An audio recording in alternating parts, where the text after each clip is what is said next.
Hello students, this is Hamza Noor. Welcome to my YouTube channel. And today we are going to solve 9709 A-level mathematics, October November 2021, pure mathematics 1, paper 1 variant 2. First of all, we have question number 1. The topic is trigonometric equations. This question is worth 4 marks.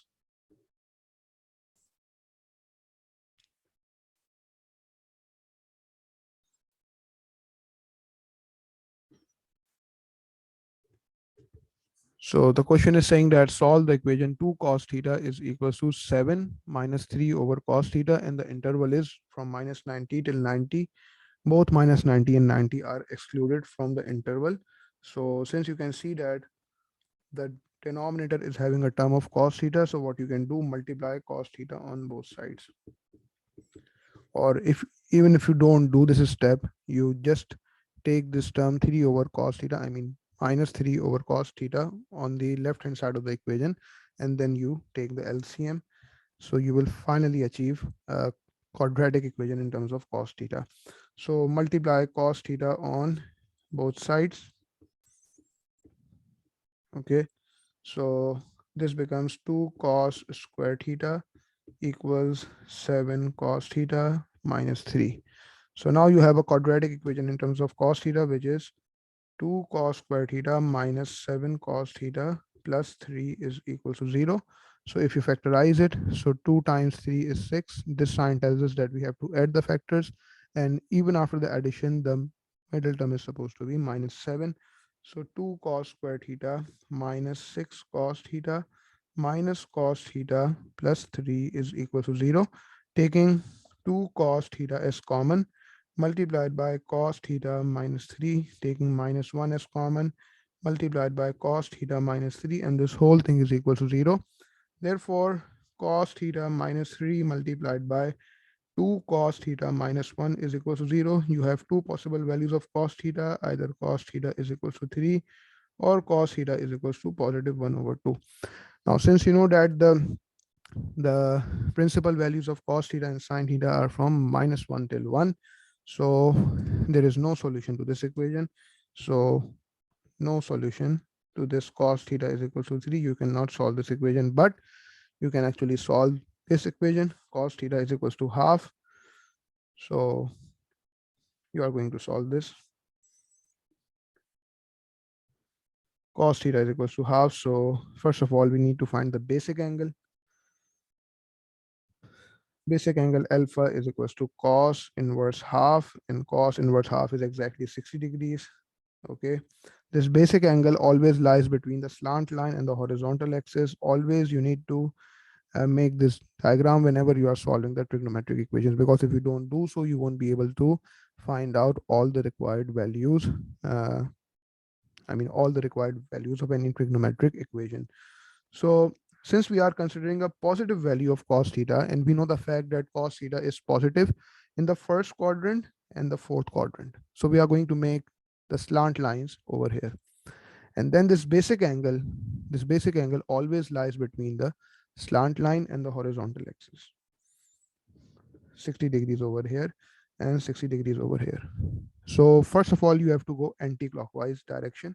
You cannot go beyond 90 degrees. Even 90 degree is itself not included. So obviously you can't go like this, because interval is just restricted up till 90 degrees. So one possible value of theta is 60 degrees.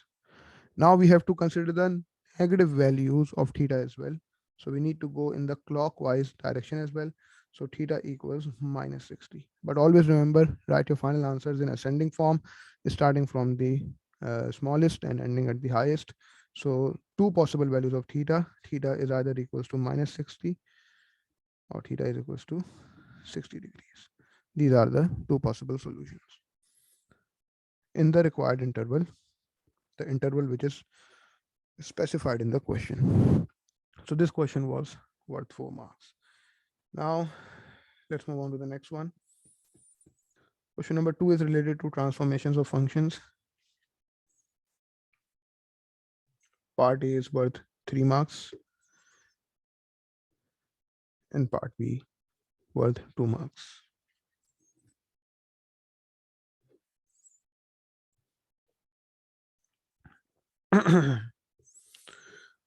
So question number 2 is saying that the graph of y is equals to fx is transformed onto the graph of y is equals to f 2x minus 3. Describe fully the two single transformations that have been combined to give the resulting transformation. So originally the function is fx. So first of all, what's happening over here, that fx is being transformed onto f2x. Now what we are doing is, first I'm individually considering both of these transformations. Okay, because I want to see that which one is horizontal, which one is vertical. Okay, yeah, I mean, if both are horizontal, if both are vertical, or any one of them is vertical or horizontal. So you need to first individually consider them. So let's just consider the fact that fx is transformed onto f2x, and then we are going to consider the fact that fx is transformed onto fx and then minus 3. So f2x, this is basically a stretch in the x direction with factor 1 over 2. So since the stretch is in x direction, so this is a horizontal transformation.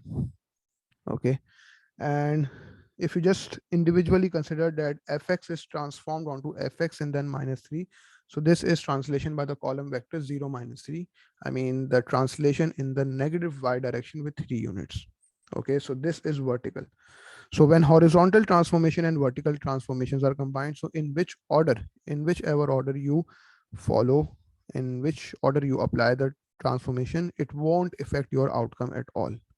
Okay, so what we can say is stretch in the x direction with factor 1 over 2. The stretch factor is 1 over 2. When a stretch factor is less than 1, so graph is being compressed. So stretch in the x direction with factor 1 over 2, and then translation by the column vector, translation by the column vector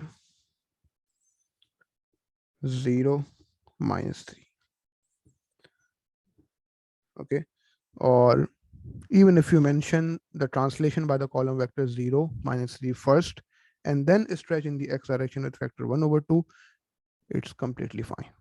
No worries at all, because horizontal transformation and vertical transformations are combined together. When multiple horizontal transformations, when only horizontal transformations are combined, so you follow the reverse order of arithmetic operations. When multiple vertical transformations are combined, you follow the normal order of arithmetic operations. Okay, then we have question number 2, part B. Part B is saying that the point P, which is 5 comma 6, lies on the transformed curve, which is y is equals to f 2x and then minus 3.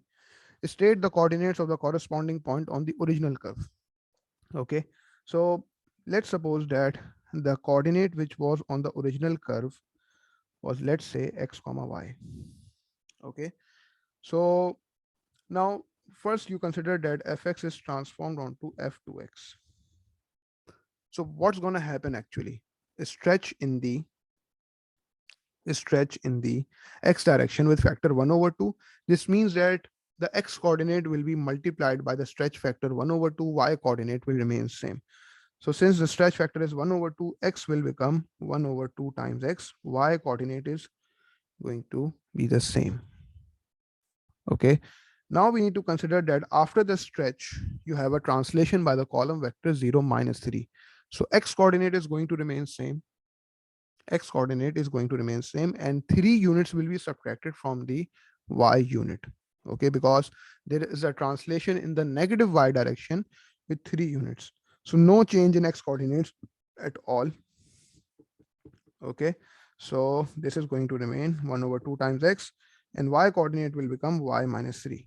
Now the resulting coordinate is actually 5 comma 6. Now you know what to do. Equate this x over 2 with 5, therefore x is equals to 10, and equate this y over 3 with 6, therefore y is equals to 9. And so on the original curve, the coordinates were 10 comma 9. As simple as that. So this was question number 2.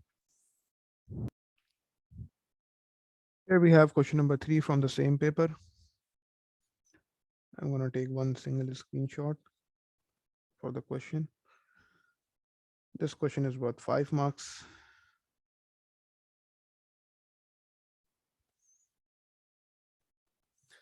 So the question is saying that the function f is defined as fx equals x plus 3 over x minus 1 for x is greater than 1. Find the value of f5. So what you can do is first find the complete composite function fx and then substitute 5 into it. Or what you can do over here is that first find out the value of f5 and then put it into the fx function. Okay, so if you want to find f5 first, so this will be 5 plus 3 divided by 5 minus 1, which is going to be 8 over 4, which is equals to 2. The value of f5 is equals to 2. Now f5 means that inside the function of fx, the input is f5 itself. Okay, so wherever you are seeing x variable, you will write f5. I mean the value of the output of the function fx when x equals 5. This means this thing over f5 and then minus 1. So the value of f5 is 2. So 2 plus 3 divided by 2 minus 1. So 2 plus 3 is 5. 2 minus 1 is 1. And therefore the final answer is also equals to 5. This part was worth 5 marks. Oh, sorry, worth 2 marks. Now the alternative way is to find the complete composite function fx and then put x equals to 5 over there as an input. Now part B is find an expression for f inverse x. So first of all, your initial step would be to take y is equals to fx. These steps you are studying since O level math and IGCSE math. So y equals x plus 3 over x minus 1. So what you need to do first is to make x a subject. So y times x minus y equals x plus 3. So take x variable on one side. So I mean whatever the variable which is related to x, take it on one side of the equation. So y times x minus x equals 3 plus y. Take x as common, multiplied by y minus 1. This is equals to 3 plus y. So making x a subject, x equals 3 plus y divided by y minus 1. So we can write it like this as well. X equals y plus 3 divided by y minus 1. So f inverse x equals x plus 3 over x minus 1. So this is exactly the same function. So this part is worth 3 marks. And this is supposed to be your final answer. So this was question number 3.